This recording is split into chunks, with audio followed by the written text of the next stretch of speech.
You only have one life to live, so get the most out of it. On Good Life, Great Life, join me, Brian Highfield, and my guests as we share success stories, habits, mindsets, and lessons learned by successful people. These lessons are not taught in schools, but are critical for getting ahead in life. Whether you want a successful business or career, optimal health, or a lifestyle that most people just dream of, Good Life, Great Life has you covered. After retiring from a successful corporate career in my 40s, I founded multi-million-dollar businesses in the sports and healthcare arenas. Now, I help everyday people maximize their lives and speak regularly at seminars, on podcasts, and radio shows to share principles on the topics of health, wealth, and happiness. Don't let a good life get in the way of a great life. Join me today on Good Life, Great Life.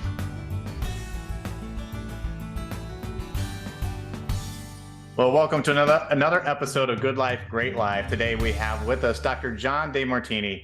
Dr. John Demartini, he is a world-renowned human behavior expert and has over 4 decades of research under his belt. And his mission and vision is to share knowledge and wisdom that empowers you to become the master of your life and your own destiny. Welcome to the program, Dr. Demartini. Thank you. Thank you for having me. It's actually 5 decades now. As of 2 weeks ago, it's now over the 5 decade. Oh my gosh! So we've had a milestone. Yeah, we've got another decade on there. So awesome. So this episode will have some extra knowledge for everybody, right? We have another decade's worth. Yeah. So we wanted to get to know you a little bit. Just tell us a little bit about your background and what inspired you to do what you do today. Well, I started out with a challenge in learning. And I had a speech impediment, had a deformed arm and leg, had to wear braces. When I finally got to elementary school, my teacher in front of my parents said, "I'm afraid your son's not going to be able to read, not be able to write properly, probably won't go very far in life, a mountain thing. And, he won't be able to communicate effectively." And I did have speech problems. I started going to a speech pathologist at 1.5 years old. So I had a bit of a void there. And I ended up dropping out of school when I was 13 because I just wasn't cutting it in school. And I was good in sports, particularly surfing. But Texas wasn't the surf capital. So at 14, 13, I lived at the beaches in Texas. 14, I hitchhiked to California and down into Mexico, Central America. At 15, I made my way over to Hawaii. And I lived on the North Shore, first under a bridge, then in a park bench, then in a bathroom, then an abandoned car. It was social climbing. I nearly died at 17 because I got pretty good at surfing, got into some surf magazines and movies and stuff, but I nearly died at 17. And in the recovery of that, I was led to a health food store to get nutrition in me and onto a yoga class where Paul C. Bragg was speaking. And this man, one night in 1 hour, inspired me to believe that I could overcome my learning challenges and someday become intelligent, learn how to read. So I didn't read a book until I was 18. When I tried to go through the reading process and tried to go back to school, I guessed and somehow miraculously passed some preliminary test, like GED test. But when I tried to go to college, I failed. I got a 27 instead of 72. And I almost gave up and thought this isn't going to work. And my mom said to me one afternoon when she saw me crying in the living room floor, said, "Son, whether you become a great teacher and travel the world like you dream, or you go back to riding big waves in Hawaii, or you go onto the streets and panhandle again, I just want to let you know that your father and I are going to love you no matter what you do." When she said that, my hand went into a fist. And I saw a vision that I saw the night I met Paul Bragg and me speaking in front of a large group of people. And I said to myself, I'm going to master this thing called reading and learning. I'm going to master this thing called speaking and teaching. And I'm going to do whatever it takes. I'm going to travel whatever distance. I'm going to pay whatever price to give my service of love across this planet. And I'm not going to let anybody on the face of the earth stop me, not even myself. So I hugged my mom. I went into my room. I got a dictionary out and I started memorizing 30 words a day and pronouncing them and spelling them properly. With the help of my mom, my vocabulary grew 20,000 words in 2 years. Wow. And now I'm starting to pass school and excel. And I just wanted to learn to read. So I devoured everything I could get my hands on encyclopedias. I read 8 complete sets of encyclopedias, lots of dictionaries, and any book that was available. In fact, my 19th birthday, my mom said, "What do you want for your birthday?" I said, "I want the greatest teachings on the face of the earth by the greatest writers who've ever lived on this planet." He says, "You sure you don't want a T-shirt?" I said, "Mom, I want the greatest writings by the greatest minds who ever lived." So she contacted her brother, my Uncle Ralph, and he was a professor at MIT and a chemist and physicist. And he sent 2 giant 6 by 6 by 6 foot wooden crates to our house, filled with thousands of books in every imaginable discipline as a gift. It would encourage me to read. So my journey started there. Wow. And I grew my vocabulary, read and read and read. Now I've read over 30,700 books. I've gotten to speak in 186 countries now. I've reached billions of people with radio, television, newspapers, magazines, movies, everything. And I have a very strong vocabulary and I can communicate today. And I'm financially independent multiple times over. So the very thing I was told in first grade I would never do became the thing that I end up skillfully pursuing. So I tell people, it doesn't matter where you've been, doesn't matter what you've gone through, what you're going through. What matters is, do you have a dream? And are you willing to do whatever is highest in priority to get that dream come true? And in my case, I built, incremental momentum just by building and doing it every single day. I've never stopped. I've been doing it 7 days a week for 50 years. Wow. So that's my background. Yeah, it's an incredible story. And it's just a few words of inspiration from some key people in your life. And we all don't have an Uncle Ralph, but that was a great gift to give you those books. And I love what your mother said to you, that the choice is yours, and it doesn't matter what you choose. And just to be inspired to go from being told that you amount to nothing to being where you are today, and just helping millions of people all around the world, like you said, and being paid well to do that, and being successful in your own right by helping other people be successful. I mean, that's just a dream. I got goosebumps just saying that. Well, Zig Ziglar, when I was 20 years old, I listened to a Zig Ziglar talk, and he said, if you help enough other people get where they want to get in life, you get where you want to get in life. So I started metricing how many people I wanted to touch the lives of. And I've kept metrics. I'm probably the most metriced individual you've ever met.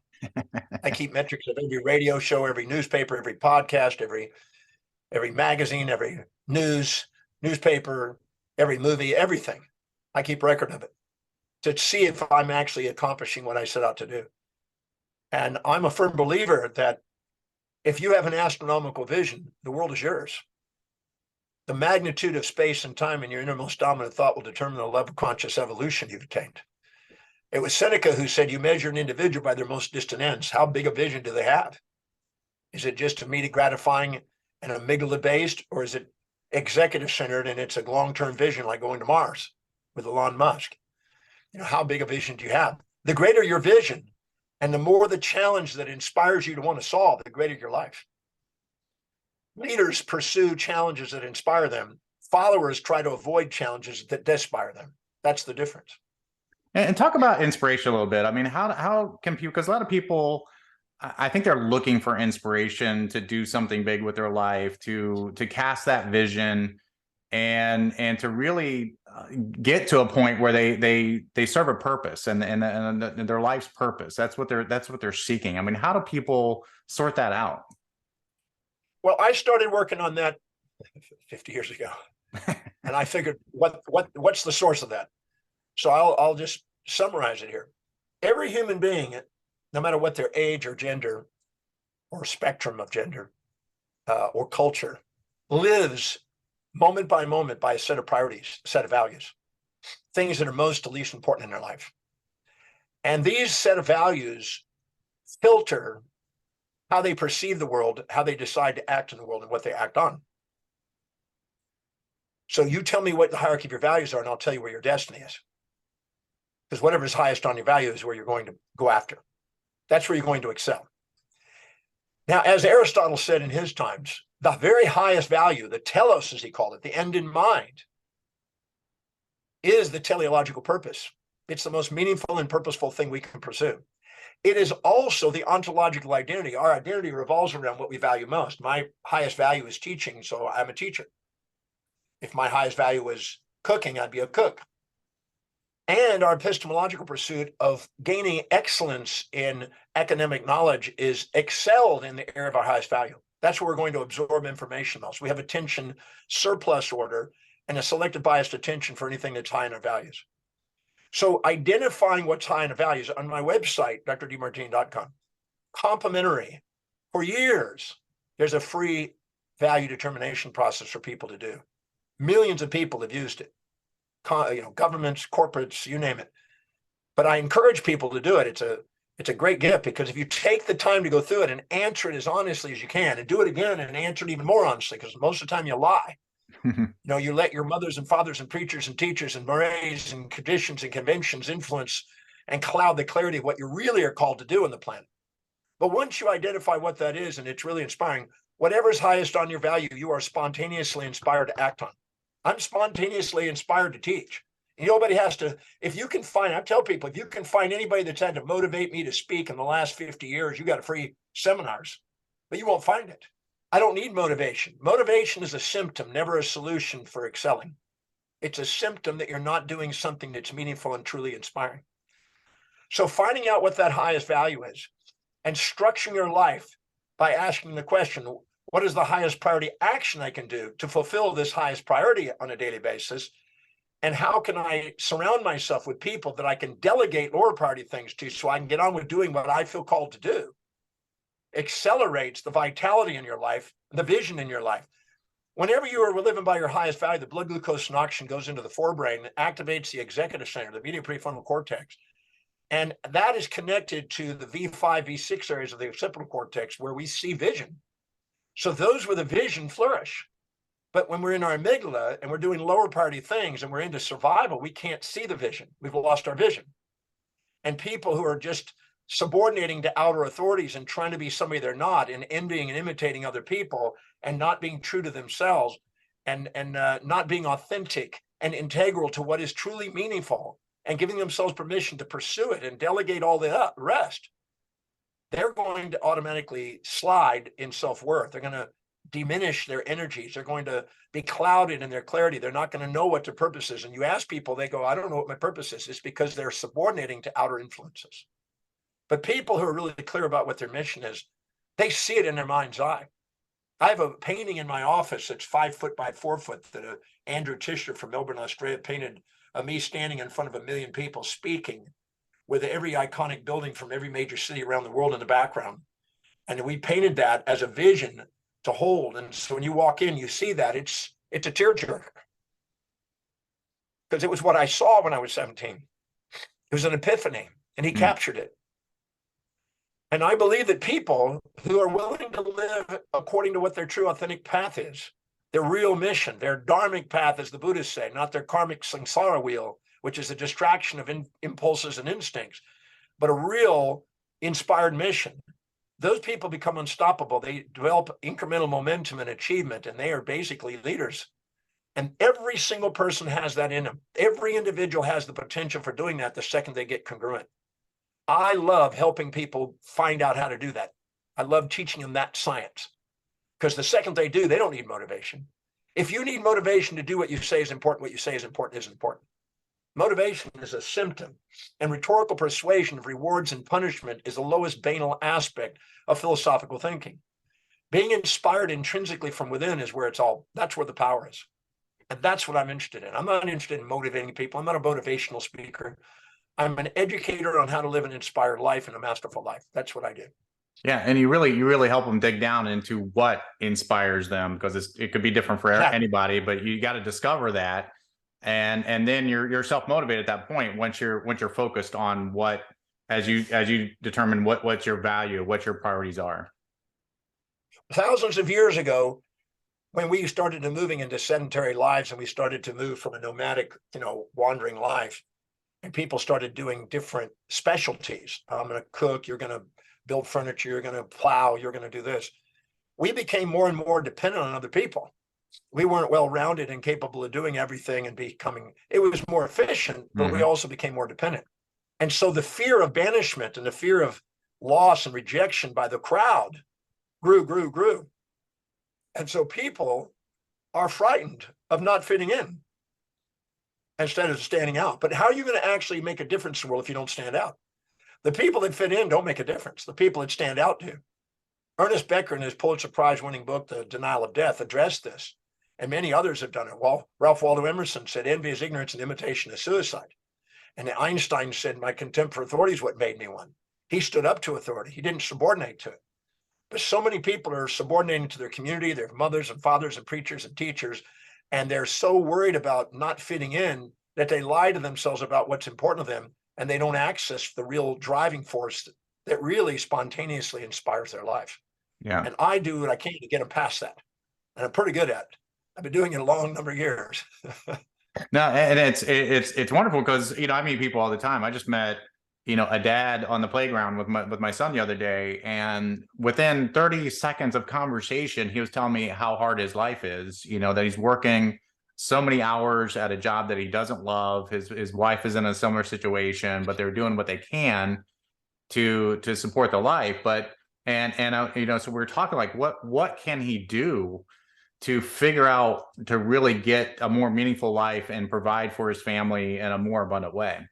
What are your suggestions there as far as determining those values and where can he go?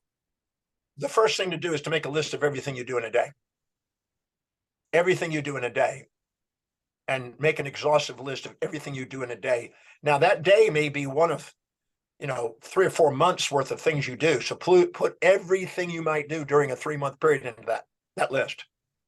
And as you do, your intuitive self is going to look at that and goes, no wonder I'm not inspired. I'm doing low priority things. I'm not doing the highest priority thing. I'm majoring in minors, I'm minoring in majors, and I'm doing what I think it should be instead of what is really priority. That's the first realization. Once you've made a list of all of those, and that's personal and professional, the second column on a 6-column form is how much does it produce per hour? Because if you're actually doing something that serves another human being, they're willing to pay for what you're doing. And if you're not doing something that's of value, then you're devaluing yourself. And all day long, you devalue yourself. You're not going to be inspired. So you want to go through and look at what exactly is producing per hour. Now, when I did that, I realized that even though I went to 10 years of college to be involved in healthcare also, that me speaking was way more productive than me sitting there in a cubicle. And I realized that was actually going backwards. I could generate about $1,500 an hour in a cubicle. I could generate $20,000 in an hour doing speaking. So I eventually realized that it was time for me to delegate those cubicles. And so I hired a bunch of doctors to do that. And I trained them and went out and spoke and generated new clients and did what was most effective. So look at what it produces per hour and be honest with yourself. And then give yourself permission to go after the thing that produces the most and delegate anything less than what you're capable of doing with your skills. Because otherwise you're going to devalue yourself. And a lot of the reasons is because you think, well, I should have done this. I need to do this because, well, I went to school for this and what my mom think, what would my dad, all that crap. You have to get truthful about what you're producing. The third one is how much meaning does it have on a 1 to 10 scale? Is it highly meaningful? Are you really inspired by it? Is it spontaneous? Is it something you can't wait to do? Because if you do, you're going to excel at it. You're going to automatically want to do it. You're not going to need to be motivated to do it. If you need motivation to do something, you're killing yourself. That's death. That shows increased cytokine and pro and anti-inflammatory responses in the brain. You don't want that. You want to do what you love on a daily basis. And if you're not delegating lower priority things, not doing what produces the most and that has the most meaning, you're going to end up with health issues. Your health issues are a feedback mechanism to let you know you're being inauthentic to what's really you're capable of doing. So you go in there and identify the meaning on a 1 to 10 scale, and then you prioritize that. So you prioritize how much it produces per hour down through the list, and you prioritize how much meaning it has through the list. And then you look at what has the most meaning and what has the most production per hour. And then you look at that and you realize that's where I need to be focused. In the next column, I write down, what does it cost for me to delegate that? What's the cost of delegation? If I hire somebody who's absolutely higher skilled than me, more skilled than me, not less, A people, not Z people, people that are more skilled than me and are inspired to do it and have that job higher on their values than you. So they can't wait to get up in the morning and do that. So you're liberated and don't have to micromanage it, and you can say goodbye to it, and you can get on with doing what's really important to you. You're going to excel. And if you surround yourself with people that love doing what you want to delegate, you just liberated yourself from a lot of draining energy. In the next column, you write down how much time you're actually spending on it. How much actual time per day is this real? And on the last column, you write down what are the final prioritizations out of all the variables. How much it produces per hour, how much meaning it has, and how much it costs to delegate. Once you do that, you prioritize that list, and then you hire people and you let go of stuff. And the second you do, you're going to make more income. You're going to have more energy. You're going to draw more business. You're going to end up feeling more like a professional. You're going to end up more inspired. You're going to be spontaneously wanting to go to work instead of drained. And I did that when I was 27, that very exercise at 27. And my little 970 square foot office with one assistant turned into 5,000 square foot office with 5 doctors and 12 staff members in 18 months. And my net income, net worth, or not net worth, but the net income went up tenfold. Tenfold. So I was making 10 times the amount, and I was only doing what I love doing. So if you want to sit there and argue for your limitations instead of get into action, well, that's your own business. But if you want to get into doing something that really works, that what I just gave you is a goal.